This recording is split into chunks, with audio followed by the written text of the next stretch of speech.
হত্ত বড় জানোয়ার হইলে এই হাঁস গরিত ফেরে। উগ্র মানুষ মারা গিয়ে মানুষ এবার যখন দাফন করতে গিয়ে তে নাকি বলে সাদা সারা আর দাফন করতে নদের।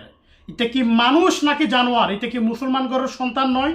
তুইও তো একদিন মরিবি, তোর তো একদিন মেরির তলে দা করিব। মানুষের তো এভাবে যে জুলুম করে যে টিয়া পয়সা লর, মরা মানুষের উপর যদি তোরা যে সান্ন ধর, আল্লাহকে তোরা রেখে মাফ করিব না? তোরা তখন ক্ষমতা নজাইবার আগে দিয়ে দেশের মধ্যে লুটপাট চাঁদাবাস একখান দল উগ্র দলর নাম বেশিরে তোরা এই সমস্ত হাজিং করার আল্লাহকে তোরা মাফ করিবেন জীবনে। তো আমি কিন্তু হনকের দলের নাম নলই, কিন্তু এই মানুষ ইন দেখে আত্মা খারাপ লাগে। আর যতটুকু বুঝিতে পারি কি তো মনে হয় মারা যাবার সময় যদি আজরাইল যদি তার যান কবজ করতে এলে না, এটা আজরাইলের পর্যন্ত সান্ন দিব, এটা আজরাইলের তো ন সাদা সাইয়ের বইতেইব। এ ঘটনা ঘটতে দেয় ঢাকা গাজীপুর। যখন এই সমস্ত ঘটনা ঘটছে শেষ পর্যন্ত তারা নপারি পুলিশের খবর দিয়ে পুলিশ আইয়ের তারা গ্রেপ্তার করে লই যায়। বেগুন ভিডিও শেয়ার করে দিবান।